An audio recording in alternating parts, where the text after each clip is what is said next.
Z nami Bóg. Remember, no Russian. Simple.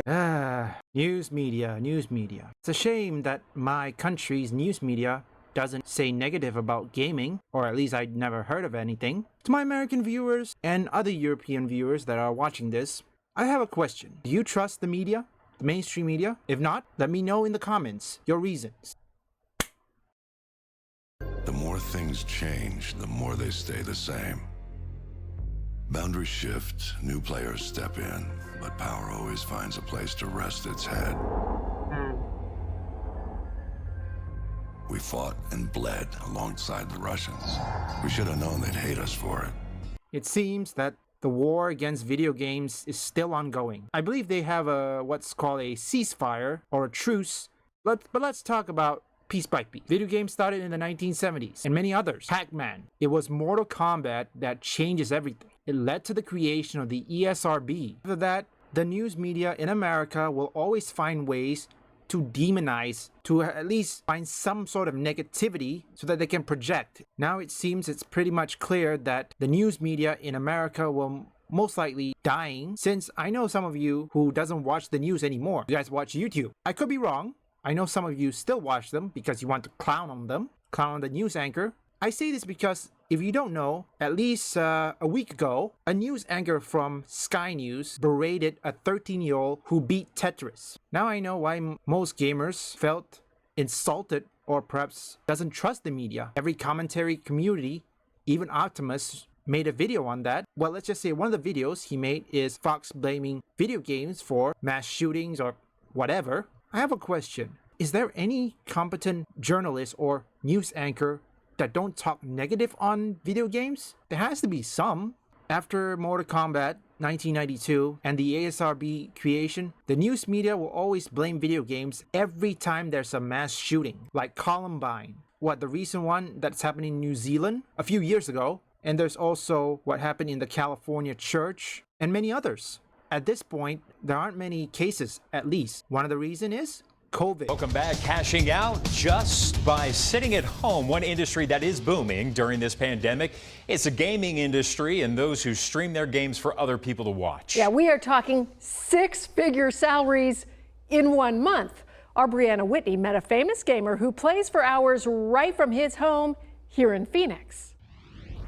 What began for fun as a teen turned into millions of views, followers, and streams.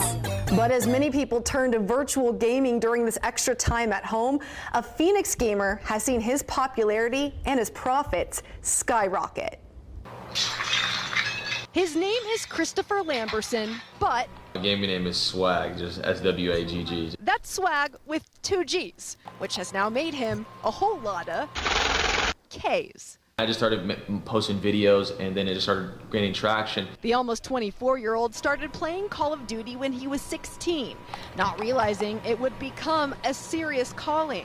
People love to watch other people play video games, which is kind of crazy. After nearly 4 years of posting content, this became his full-time job when his YouTube channel started taking off with people watching his game highlights. Now, he has nearly 1.4 million YouTube subscribers and 420,000 on Twitch, which he just joined a few months ago. But with so many people staying home, he found himself streaming even more when the new Call of Duty came out in March.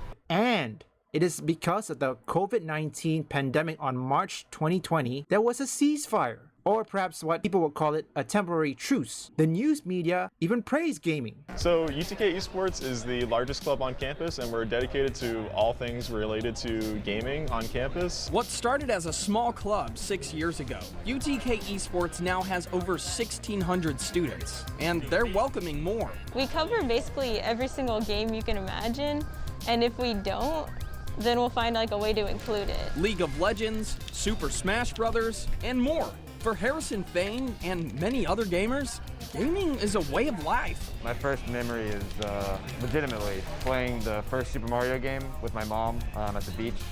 So it kind of left an imprint there. The UTK senior was the president of the club during the height of the pandemic. He says while most of the world was forced to slow down, the number of players logging on shot up. That's the beauty of gaming, is no matter what the game is, it usually has some kind of online service with it. So you can kind of get through, even though you want to be in person, you can get through those times going online with it. But that was then, and this is now. There's always just something going on. What? Someone's like, oh, you guys are doing a tournament for this? I haven't played it before. Is that cool? Can I play? It's very wholesome and very connected. The club gets a lot of support from the university, funding student trips to national competitions. They offer reimbursements for travel and your stay, and they actually paid for the tickets to be at that event. And they're pretty competitive. We have one of the best Call of Duty teams in the nation. We have a top 4 Madden player also. We had one Knoxville player for Smash Brothers actually win the event for Ultimate, which was huge. That was crazy. While UT may not award scholarships to great players, other universities do. I do think in the future UT will see the light and help grow the esports scene on campus. But the sky is the limit. It's tough to say if there is a ceiling, It only seems like esports is growing. Regardless of your age, you could be an 80-year-old man, walking in the door, just wanting to play some games. Your skill. You could bring your 6-year-old kid and they can come on through and play Smash Brothers. Sexual orientation or gender. Anybody, LGBTQ, doesn't matter. UTK Esports welcomes all Knoxville gamers to join their ranks and connect. And not only that, the WHO, World Health Organization, that classify gaming a gaming disorder, encourage people to play games or, quote, play apart together. They encourage them because social distancing. You are in lockdown. You can't go out anywhere. And another thing is that esports. Esports was one of the online sport that thrived from the start of the pandemic until the end. It was booming. And if you don't know, video game sales skyrocketed during the lockdown because everyone has to stay at home. You have to do something to kill the time. Let's just say if you got done your homework, you have nothing to do, you've done your chores, everything. What do you do to kill the time? Video games. After that, things kind of change. People are now starting to go outside. Yes, some people become YouTubers and streamers like Ninja, but the media, they never change. Mostly in the US. So far in my country, no one has talked bad about gaming. Well, because they are preoccupied with other things, as we all know. Let's just say when you are preoccupied, you tend to ignore that other things. I think the news media will probably change their mind again when the next lockdown happens. Because to that is what's called a Christmas truce. And another thing, if you have a break, or say a Christmas break or a school holiday or anything, and you have done your homework, you have studied, what do you do to kill the time? You play video games. I mean, it's nothing better than watching TV. I have to ask, which one of you still watch TV? I mean, I'm curious. Sometimes it's not easy to please anybody. And if you guys see the clip, you could see the way she's acting. Yeah, that's a miserable person, or perhaps she doesn't have anything left to do. But this begs the question, how did this news media in America still going? I mean, they're declining on viewership, yet they're still going? That baffles me. Perhaps some of my viewers can clarify on that. I mean, take a look at what happened in Canada. Legacy media is now forcing big tech companies to pay some money to promote their dying traditional media. According to Mudahar, at least, that's what I heard from him. I think because, I don't know, guys. I mean, gaming, yes, is a form of escapism because sometimes you just want to go home and play some video games and get away from the real world. I did touch grass, and trust me, I played a lot of video games. Yes, that's true. But there are times where you have to prioritize, unless, of course, if you're doing YouTube full time, which that's kind of my aim. If I get a viral video, I wanted to go YouTube full time afterwards. But for me, what I do is simple. I prioritize it.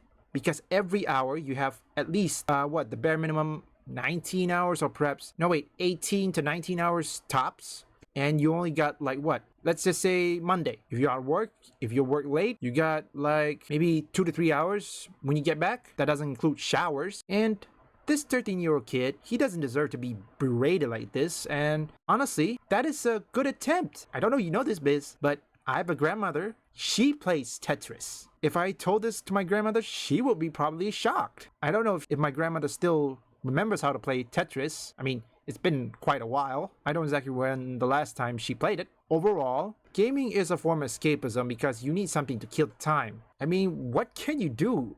Okay, let's just say it's cold outside. You can't go out anywhere. Or perhaps let's say it is lockdown and you have nothing else to do. What do? Video game. Now, I do mean after chores or everything, okay? Now, to this kid, Willis Gibson, well, mate, I want to say this. Keep on doing what you do best. And this is coming from your comrades from Malaysia. And remember, don't let people from the news media put you down. You have a bright future ahead of you. I wish you the best of luck. If you guys enjoy this, leave a like and subscribe. Also, give a shout out to Willis Gibson. I mean, he doesn't deserve to be berated at this point. Looking forward to it. And Willis, keep on doing.